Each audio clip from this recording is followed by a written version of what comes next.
Breaking news చూస్తున్నాం. ఎగువన కురుస్తున్న వర్షాలకు తోడు తెలుగు రాష్ట్రాల్లో కురిసిన వర్షాలతో గోదావరి నది ఉధృతంగా ప్రవహిస్తోంది. నిర్మల్ జిల్లా బాస్రా దగ్గర గోదావరి ఉగ్రరూపం దాల్చింది.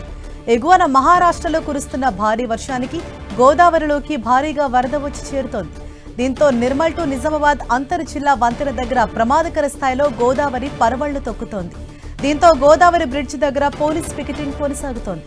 మరోవైపు గోదావరి ప్రవాహానికి పుష్కర ఘాట్లు పూర్తిగా మునిగిపోయి నది రెండు వైపులా గట్టులను తాకుతూ ఉధృతంగా ప్రవహిస్తోంది. గోదావరిలో ప్రవాహం పెరగటంతో బాసరకు వచ్చే భక్తుల పుణ్యస్నానాలు, బోటింగ్ను నిలిపివేశారు అధికారులు. దిగువన ఉన్న గోదావరి పరివాహక ప్రాంత గ్రామాలను అప్రమత్తం చేస్తున్నారు. మరోవైపు గోదావరి సమీపంలో గజ ఈతగాళ్లను అందుబాటులో ఉంచగా నదీ పరివాహక ప్రాంతానికి ఎవరూ వెళ్లొద్దని హెచ్చరికలు జారీ చేశారు.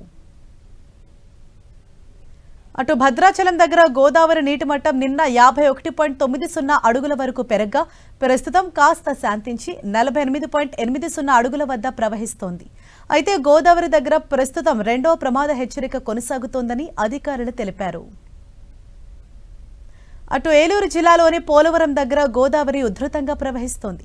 ఎగువన కురుస్తున్న వర్షాలతో భారీగా వరద ప్రవాహం కొనసాగుతోంది. ప్రస్తుతం అప్ స్ట్రీమ్ స్పిల్వే 33.36 మీటర్లు కాగా డౌన్ స్ట్రీమ్ స్పిల్వే 25.14 మీటర్లుగా కొనసాగుతోంది. అటు వరద ప్రవాహం కొనసాగుతుండటంతో ప్రాజెక్టు 48 గేట్ల ద్వారా 11,55,021 క్యూసెక్ల వరద నీరు దిగువకు వదులుతున్నారు.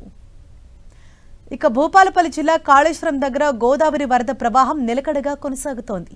Medigadda Lakshmi barrage inflow outflow 6,21,840 క్యూసెక్కులుగా ఉంది.